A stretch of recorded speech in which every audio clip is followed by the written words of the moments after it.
Let's start. Hello everyone. So अभी हम लोग देखेंगे एचडीएफसी बैंक को दोबारा से। फर्स्ट हम लोगों ने स्टडी ऑलरेडी एक प्रोवाइड की थी कुछ दिन पहले, जब हमें 8% का फॉल मिला था, इंस्टेंट फॉल। तो हम लोगों ने उस पर बात किया था ना। हम लोग एक बार इसका नेक्स्ट व्यू देखेंगे। तो इस सेशन में हम लोग देखेंगे कि एचडीएफसी बैंक का हिस्ट्री, देन उसके बाद फॉल एनालिसिस करेंगे उसका एक बार, फिर फंडामेंटल्स देख लेते हैं हम लोग बैंक के, और उसके बाद हम लोग देखेंगे इसके इंपॉर्टेंट लेवल्स जो डिमांड एंड सप्लाई के, जहाँ पे आप एंट्री और सप्लाई आएगी या फिर आनी चाहिए, तो हम लोग उन लेवल्स को चेकआउट करेंगे। और देन हम लोग इसमें मूव ऑन करेंगे कि हमें बाय करना चाहिए कहाँ पे और कहाँ नहीं करना चाहिए। ओके। सो ये ओवरऑल हमारे सेटअप होंगे, ऑब्जेक्टिव्स होंगे आज के। सो स्टार्ट करते हैं। फर्स्ट ऑफ ऑल हम लोग जैसे बात कर रहे हैं कि हिस्ट्री, तो ओवरऑल हिस्ट्री में आप देखेंगे तो फ्रॉम द ईयर ऑफ 2000 से लेकर अभी तक ये लगातार ये स्टॉक ऊपर ही चल रहा है। इसमें कोई ज़्यादा फॉल नहीं आया अभी तक। ऐसा फॉल नहीं है जो इसकी पूरी ब्रेथ को ख़राब कर दे। लगातार अप ट्रेंड में है ये। ओके। बीच में कई सारे जर्क्स आए हैं, कुछ झटके लगे हैं इसको in the year of 2008। Okay. जब बहुत बड़ा एक मार्केट फॉल आया था, उस फॉल में भी ये गिरा था, बट इसने रिकवरी दिखाया और कुछ सालों में, okay, with in few quarters थोड़ा दिक्कत आया, बट एट लास्ट ने एक अपसाइड मूव दिखा के एक अच्छा जंप लिया। उसके बाद ये लगातार हर कुछ साल में थोड़ा गैप लेता है, कुछ क्वार्टर्स गैप लेता है, देन उसके बाद फिर से मूव करता है। तो उसी तरीके से अगर हम लोग देखें तो मार्केट में 2020 में एक अच्छा फॉल आया, ठीक है, बट अगेन उसने रिकवरी दी, बट रिकवरी इतनी ज़्यादा नहीं थी कि वो उसके ऊपर जा सके। ठीक है, वो काफ़ी समय से इसी रेंज में चल रहा है। आइए फटाफट मार्क करते हैं जो लेवल्स हमने पिछले बार मार्क किए थे, उन लेवल से हमें पता चल जाएगा कि ये किस रेंज में ट्रैवल कर रहा है। तो this was the highest level जो इसने अचीव किया था। उसके बाद दोबारा हम लोगों को इसके ऊपर सस्टेन करने का मौका नहीं मिल पा रहा है। बार बार कोशिश कर रहा है, इसके ऊपर जाता है, नीचे आता है, इस नीचे वाले लेवल पे सपोर्ट लेता है, फिर ऊपर जाता है, फिर ऊपर देखिए इस बार क्रॉस भी किया उसने in the year of April. Okay. But उसके बाद फौरन अच्छा खासा जुलाई में सेल आया, फिर एक रिकवरी आई, बट अभी हम देखेंगे फिर से वो फॉल आ रहा है। ओके।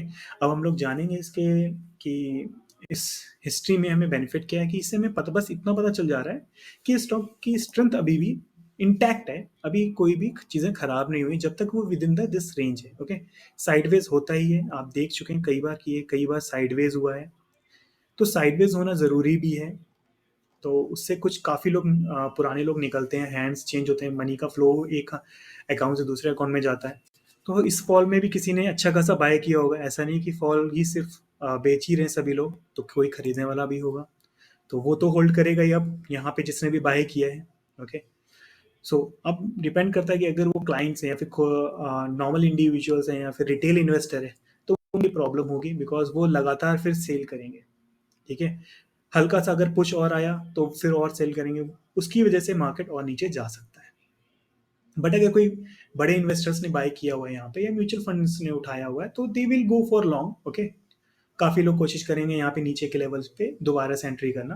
ओके। क्योंकि हायर लेवल्स पे हमने अपने जितने भी इन्वेस्टर्स थे, as we know, I don't know whether you guys know और नॉट, अगर आप लोग यहाँ पे नए, मैं आपको बता देता हूँ कि we are NISM certified mutual fund distributors. So हम लोग पिछले 7 साल से म्यूचुअल फंड्स में वर्क कर रहे हैं। सो वी नो कि मार्केट में कौन कौन से स्टॉक्स से म्यूचुअल फंड्स पे इफेक्ट पड़ता है, और अगर आप एचडीएफसी बैंक को जानते हैं तो इसका बहुत बड़ा वेटेज हर जगह पे है। ओके। मैं अभी जब फंडामेंटल्स पे दिखाऊंगा तो मैं आपको दिखाऊंगा कि ये कंपनी का मोस्ट ऑफ पार्ट इक्विटी का वो होल्ड करती है public. Okay. In the form of F I eyes, D I eyes and retailers. Okay. चलिए उसको भी बात करेंगे। फर्स्ट ऑफ ऑल हमने जो देखा, ये एक साइडवेज रेंज आपको मैंने दिखाई ना। अब हम लोग बात कर लेते हैं इसका फॉल, एक्चुअल फॉल ये कहाँ तक था। और हम लोग जो 8% का, लोग काफ़ी लोग समझ रहे हैं कि 8% ही ये क्या फॉल था, इसमें चलिए कोई ज़्यादा फॉल नहीं आया। चलिए मैं आपको दिखाता हूँ ये फॉल एक्चुअली है कितना। वीकली में ये फॉल स्टार्ट बहुत क्लियरली दिखता है। अप्रैल में जैसे मैंने बात किया था, इसमें एक फर्स्ट फॉल आया था लास्ट ईयर, तो एक जोन बना था सप्लाई का, वहाँ से मार्केट गिरा फर्स्ट टाइम ऑन, और अक्टूबर में वापस रिकवरी दिया, और यहीं पे इसी रेंज के अंदर वापस वहाँ से देखिए कितनी तेज़ी से गिरा है। तो ये शो करता है कि मार्केट में जो प्रीवियसली जिन लोगों ने सेल किया था उनकी पूरी पोजीशंस खाली नहीं हुई होंगी, ओके, और या फिर नए लोग जिनको सेल करना था उसी पोजीशन पे, तो उनको इस बार मौका मिला, उन्होंने मौका छोड़ा नहीं और उस मौके को बुकिंग पे कन्वर्ट करने में एक भी समय नहीं लिया और 3 हफ्ते के अंदर उसको नीचे लाके छोड़ दिया, ओके। उन्होंने यहाँ पे बुकिंग कर चुके हैं, यहाँ पे मार्केट आ चुका है। तो एक बार बुकिंग करने के बाद बार-बार तो बुकिंग कोई करता नहीं है, ठीक है? एक लेवल्स पे बुकिंग हो जाती है। नाउ इम्पोर्टेंट बात ये आती है, क्या जैसे मैंने बात की थी, जिन लोगों ने अभी बाय किया वो इम्पोर्टेंट है कि किन लोगों ने इस जगह पे बाय किया हुआ है इस फॉल के अंदर, ओके। अगर वो रिटेलर्स हैं तो रिटेलर ज़्यादा दिन वेट नहीं कर पाता है, अगर वो बहुत बड़ा इन्वेस्टर है तभी वो होल्ड कर, अगर आप होल्ड कर सकते हैं फॉर लॉन्ग टर्म तो हमें ये लेवल भी टूटता हुआ मिलेगा ईजिली। तो अगर मैं वीकली की बात करूँ कहाँ तक ये मार्केट गिर सकता है, तो वो कुछ लेवल ये होंगे, फटाफट देख लेते हैं। और मैं पहले आपको मैक्सिमम फॉल दिखाता हूँ अभी हुआ क्या था। Actual fall it is somewhere around 14%, ठीक है। ये फॉल एक्चुअल 14% का है, जिसमें हम लोगों ने नीचे का लेवल जो टच किया है वो अराउंड 1468 का है। वो लेवल हमने टच किया, 240 पॉइंट का डाउनफॉल मिल चुका है लगातार जनवरी की स्टार्टिंग से, फर्स्ट वीक ऑफ जनवरी से 2024 के अभी तक हम लोग इतना नीचे आ चुके हैं। अब इंपॉर्टेंट ये है कि अब ये और कितना नीचे जा सकता है, आइए देख लेते हैं। अगर आप देखेंगे तो सप्लाई अगर ऊपर के हमको वीकली की मिली तो डिमांड भी नीचे का ही चलेगा, ठीक है। तो ये वो एरिया है जहाँ पे डिमांड आई थी पिछली बार ये लेवल को टच करने के लिए, तो हमें आसानी से ये लेवल मिल सकता है, दैट इज अराउंड 20%। मतलब मार्केट अभी, और मार्केट नहीं, H D F C bank हमारा अभी उसके पास 20% का गैप है, मतलब 20% पूरा तो नहीं बोलूँ, ओवरऑल 20 का है। और मैं अगर बात करता हूँ कि यहाँ से कितना और जा सकता है, अगर यहाँ पे 14 है तो 6% के अराउंड का फॉल अभी बाकी है, 6% अभी H D F C bank और गिर सकता है। कुछ लेवल्स हैं जहाँ पे ये थोड़ा स्लो होगा, और उन स्लो लेवल पे अगर हमें रिकवरी मिल जाती है, अच्छे फॉर्मेशंस मिलते हैं तो हम वापस जाते हुए देखेंगे, बट अगर वो हमें नहीं मिलते हैं तो ये कंफर्म है कि वो नीचे ही आने वाला है, okay. It's clear. So I hope ये आपको क्लियर होगा कि एच बैंक कहाँ तक आ सकता है। मैक्स की बात करें, अगर बहुत बुरा हो जाएगा इस बैंक के साथ, अगर सब कुछ खराब हो जाएगा तो मैक्सिमम ये स्टॉक यहाँ तक आएगा इन एनी केस, 1150 कह रहा हूँ, ठीक है, 1160 रुपए के आसपास ये आएगा मैक्सिमम फॉल। इससे ज्यादा नीचे मैं नहीं देख रहा हूँ किसी भी हालत में, मतलब बहुत बुरे हालत भी आ जाएंगे ना एच बैंक के, दिवालिया टाइप में आ जाएगी तब भी, मुझे दिवालिया तो अलग बात है, बट मैं कहूंगा कि कुछ बहुत बड़ा फ्रॉड निकल के आ जाए ऐसा कुछ हो, तब भी ये 1100 के नीचे इतनी आसानी से जाने नहीं देंगे कोई भी, ओके। बुक वैल्यू में दिखाऊंगा आपको क्या रीजन है जिसकी वजह से, और इसमें अपॉर्चुनिटी कितनी है इस स्टॉक के अंदर, वो जब आप देखेंगे तो आपको लगेगा यस इट इज गुड। सो चलिए फटाफट मूव ऑन करते हैं फंडामेंटल्स की तरफ। सो यू कैन सी कि इस कंपनी का सबसे जो फ्लोट है, फ्री फ्लोट स्टॉक्स हैं, that is almost 97%। Only 2% he company के पास होल्ड के रखे हुए, कंपनी ने अपने पास रखे हुए, बाकी ज़्यादातर पब्लिक के पास है in the form of like F I के पास या डी आई एस का, या हमारे रिटेल इन्वेस्टर या फिर प्रोफेशनल ट्रेडर्स के पास मोस्टली होगा। चलिए बात कर लेते हैं फंडामेंटल्स में जो बहुत इंपॉर्टेंट लेवल्स जिन्हें माना जाता है, that is PE and PS, ठीक है। पीई क्या होता है, प्राइस टू अर्निंग होता है, और प्राइस टू सेल्स होता है हमारा दूसरा। प्राइस टू अर्निंग अगर आप जानते हैं तो 20 के नीचे इज गुड, ओके। 20 के नीचे किसी भी स्टॉक का अगर आपको पी मिल रहा है दिस इज गुड, और बैंकिंग में मिल रहा है तो that is well and good, क्योंकि बैंक्स इतनी आसानी से डिसॉल्व नहीं होती हैं, और H D F C bank जैसी तो बहुत मुश्किल है, ठीक है। फाइनेंशियल अच्छे सेल्स में अगर मैं बात करूं तो अगेंस्ट जो भी रेवेन्यू जनरेट कर रही है कंपनी, उस मुकाबले हम लोगों की जो करंट इसकी स्टॉक की प्राइस है वो 3x पे के अराउंड है, ओके।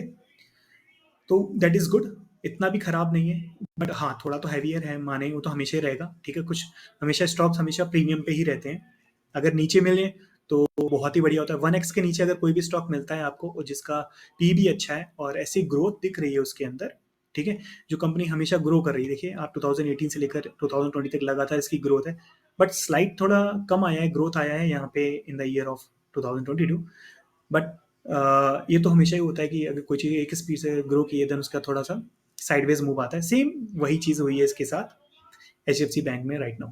प्रॉफिट्स के मामले में अभी तक कोई भी खराबी नहीं आई है, लगातार ये कंपनी ग्रो कर रही है एनुअली, ठीक है। क्वार्टर बाई क्वार्टर्स भी देखिए हर तरीके से ग्रो कर रही है, कंट्री इन सेक्शंस में काम करती है, ये बिज़नेस है। और उसके बाद डिविडेंड हिस्ट्री भी आप देखिए, लगातार इसने इंक्रीज़ हुई है। 2018 में ये 7.5 रुपीज़ का इसने डिविडेंड दिया था। Right now it's giving out 19 rupees, ठीक है।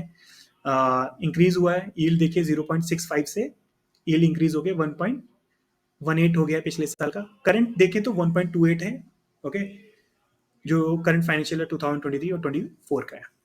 अगर मैं बात करता हूँ बैंक, तो बैंक का सबसे बड़ा हिस्सा जो होता है वो असेट्स में अगर आप देखें वो सब होते हैं उनके डिपॉजिट्स, ओके। इसके अलावा होता है उनके लोन्स, कितने वो प्रोवाइड करें। हर साल देखिए लगातार ग्रो हो रहा है। तो दिस शोज कि कंपनी के पास पैसा आ रहा है और लोन्स में भी जा रहा है अच्छी जगहों पे, ठीक है। और ऐसा कोई बड़ा एनपीए वगैरह केस भी नहीं आया है इस एचडीएफसी बैंक के अंदर। तो हम लोग कह सकते हैं दिस इज गुड। आप लगातार देखिए क्वार्टर बाय क्वार्टर अगर फाइनेंशियल्स देखेंगे एसेट एंड लायबिलिटीज वो भी बहुत अच्छे हैं। अब इंपॉर्टेंट आता है बुक वैल्यू की बात करते हैं। इस कंपनी की एक्चुअल बुक वैल्यू क्या है? तो बुक वैल्यू अगर मैं बात करूं मार्च 2023 तक, इसकी वैल्यू बुक वैल्यू जो थी पर स्टॉक की पर इक्विटी की, तो 518 रुपये निकल के आ रही थी, okay. This is good, okay. अगर इसके मुकाबले मैं बात करूं करंट पोजीशन में जो करंट प्राइस है स्टॉक का, वो ऑलमोस्ट सिर्फ आपका 555 ऑलमोस्ट डबल ही है, ठीक है। ऑलमोस्ट आपका 3 टाइम्स है, दैट्स गुड, ठीक है, इससे ज़्यादा नहीं है। तो ये बुक वैल्यू हमको ये शो कर देता है कि कंपनी का एक्चुअल जो प्राइस है ना अभी मार्केट में चल रहा है, जैसे जैसे कि अभी ये करंट प्राइस हमारा 1478, क्या वो रीजनेबल है कि नहीं। तो अगर किसी को रीजनेबल लगता है कि 1000 रुपीज एक्स्ट्रा जो कि प्रीमियम है, जो एक्चुअल कीमत है 500 रुपए की, वो अच्छा है, तो this is a good level. But अगर किसी को लगता है कि नहीं यार मैं 3x पे नहीं, मैं सिर्फ 2x पे ही खरीद सकता हूँ, तो आप 1000 का वेट कीजिए फिर, okay. Sorry. So this is all about the fundamentals. Fundamentals में अगर आपने अगर ये चीज़ समझ में आई हो तो वेल एंड गुड। अगर आपको कोई क्वेश्चन या डाउट हो तो आप मुझे कमेंट में पूछ सकते हैं, तो मैं आपको रिफर कर सकता हूँ कुछ लिंक्स का जिसको आप स्टडी कर सकते हैं कि क्या फंडामेंटल्स आपको देखनी चाहिए क्या नहीं देखनी चाहिए। सो अभी हम लोग देख लेते हैं कुछ लेवल जिन पे हम लोग जिनमें बाय या फिर सेल की पोजीशन बनाई जा सकती है।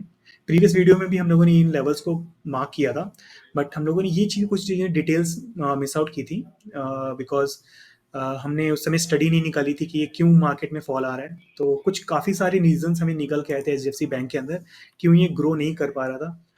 लास्ट फ्यू ईयर्स में एच बैंक में बहुत सारे क्रेडिट कार्ड का भी इशू था बीच में। आप जानते हैं कि क्रेडिट कार्ड पे इनका बिजनेस क्लोज कर दिया गया था, आरबीआई ने इनको गाइडलाइन दी थी। देन उसके बाद इन्होंने लास्ट ईयर ही शायद इनका क्रेडिट कार्ड का बिजनेस दोबारा से ओपन हुआ है, 2022 या 23 में ही दोबारा ओपन हुआ है। अदरवाइज इनको मना था क्रेडिट कार्ड सेल करना, नए क्रेडिट कार्ड बनने बंद हो गए थे, तो बिजनेस काफ़ी ज़्यादा हैम्पर हुआ था। उसके अलावा इनके टेक्निकल इश्यूज भी काफ़ी सारे चल रहे थे, इनके बैक एंड में चल रहे थे, तो वो काफ़ी सारी रीजंस की वजह से इस कंपनी को ग्रो करने में थोड़ी डिफिकल्टी हुई है, ओके। सो अगर वो प्रॉब्लम सॉल्व हो जाती है इस कंपनी के अंदर, बाकी सब चीज़ें सब कुछ अच्छी हो जाती हैं, तो अगेन ये कंपनी वापस मूव करना स्टार्ट करेगी।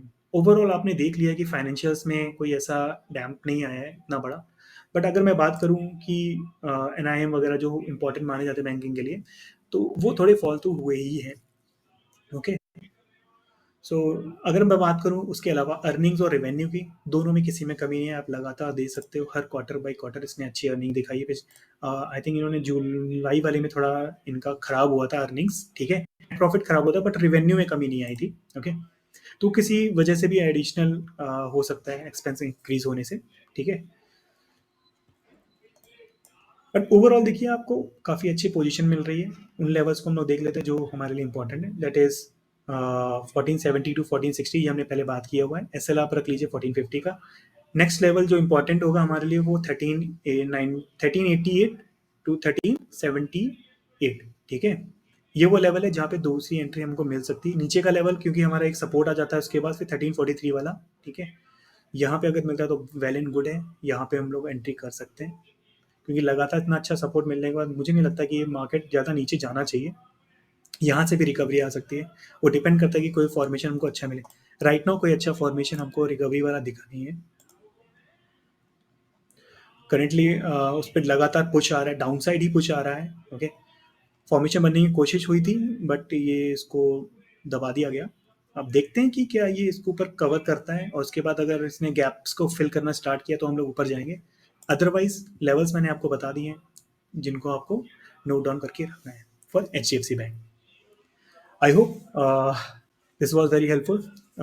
अगर कोई भी क्वेश्चन या डाउट हो या कोई आपको किसी और शेयर के बारे में जानना हो तो आप मुझे कमेंट में उस शेयर का नाम पूछ सकते हैं, उसके बारे में मैं कोशिश करूँगा उसको भी डिटेल में कवर करने की। अगर ये आपको अच्छा लगा प्लीज़ इसको लाइक कीजिए और इसको बूस्ट कीजिए। Thank you everyone.